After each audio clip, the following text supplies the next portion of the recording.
Vendredi, c'est l'occasion d'avoir un bon échange, de faire le point en profondeur sur notre lutte à la COVID avec le ministre de la Santé, Christian Dubé.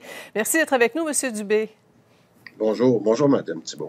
On va parler tout de suite de votre plan des fêtes, qui, de façon générale, a été assez bien reçu, je pense, mais le tableau de la pandémie pourrait changer assez vite d'ici au congé, M. Dubé.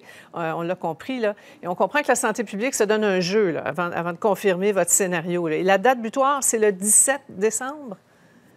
Bien, dans ces jours-là, parce que je pense qu'il faut être un petit peu flexible, mais ce qu'on a dit, c'est que le prochain mois était vraiment critique parce que si on pouvait se rendre aux fêtes, là, je le dis de façon générale, avec la situation qu'on a en ce moment, particulièrement dans les hôpitaux, je pense qu'on serait capable d'avoir le contrat social qu'on veut avec nos Québécois. Oui, votre entente.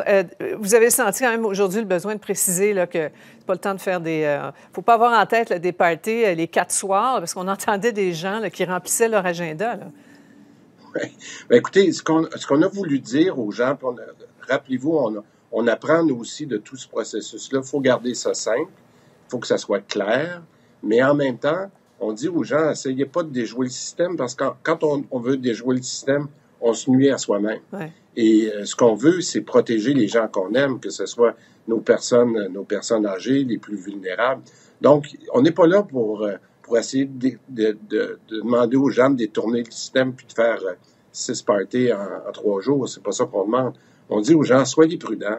On vous demande de faire attention, vraiment faire attention, les 7 jours avant le bloc de 4 jours, puis de faire la même chose pour que quand il y a un retour à l'école, le retour au travail, on le fasse dans des bonnes conditions et qu'on pense toujours que notre réseau de la santé est fragile et qu'on doit protéger nos travailleurs de la santé. Et que ça prend un tampon là, avant tout le monde de revenir. Vous avez vu, M. Dubé, les mises en garde là, de l'INES aujourd'hui là, sur les capacités d'hospitalisation hors Montréal. On sait que les travailleurs de la santé sont au bout du rouleau. On regarde les décès, là, puis tranquillement, pas vite, on se dirige vers les 7000 morts au Québec. Vous voyez le tableau là, sur les risques d'hospitalisation. C'est pas un petit peu risqué, tout ça? Vous n'avez pas peur de déclencher une 3e vague pénible au mois de janvier?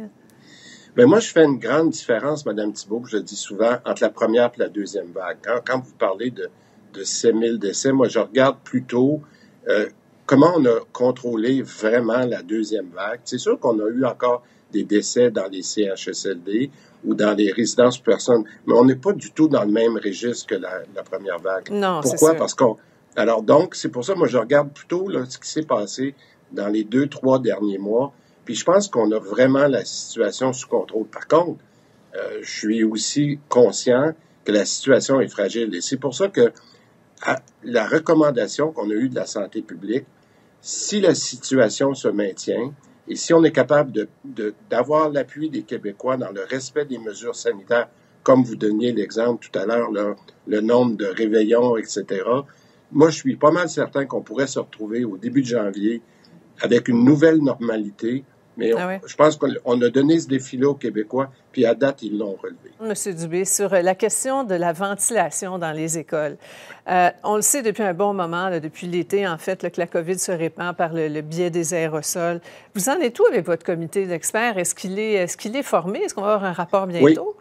Oui. Bien, vous me connaissez, là, moi j'aime ça quand ça avance vite. Là, des fois, je trouve que ça avance pas assez vite.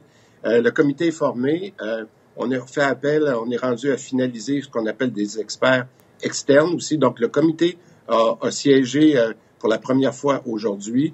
On est allé chercher des experts externes. Je pense qu'il nous en manque 1 ou 2, là. Et en plus, on va commencer à faire des tests cette semaine.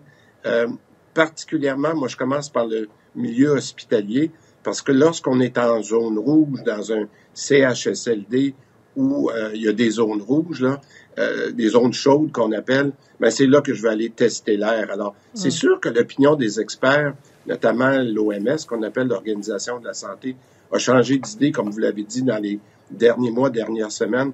Ben moi, j'ai demandé à la santé publique de remettre à jour leur opinion, mais j'attends pas après ça pour avancer avec mes experts puis aller faire les tests nécessaires. Ça ne vous tente pas non plus de faire des tests avec, je ne sais pas, des unités portatives? Il y a même des compagnies québécoises qui proposent ça dans les écoles. Quand je parle de tests, c'est d'aller voir, premièrement, le niveau de qualité de l'air. C'est la première chose à faire parce qu'il faut savoir contre quoi on se bat. Il y a des tests qui se font par le CO2, il y a toutes sortes de méthodes. Puis quand on aura ces résultats-là, mais je ne vous parle pas de semaines, là, je vous parle de jours, si on a besoin d'avoir des mesures temporaires, bien, on va le faire. Mais je veux juste vous dire que l'opinion a changé, puis moi, je veux que nos experts nous avisent le plus rapidement. Vous voulez passer en troisième vitesse. Bien. M. Dubé, en terminant, question très personnelle, vous, là, ça va ressembler à quoi, vos vacances des fêtes?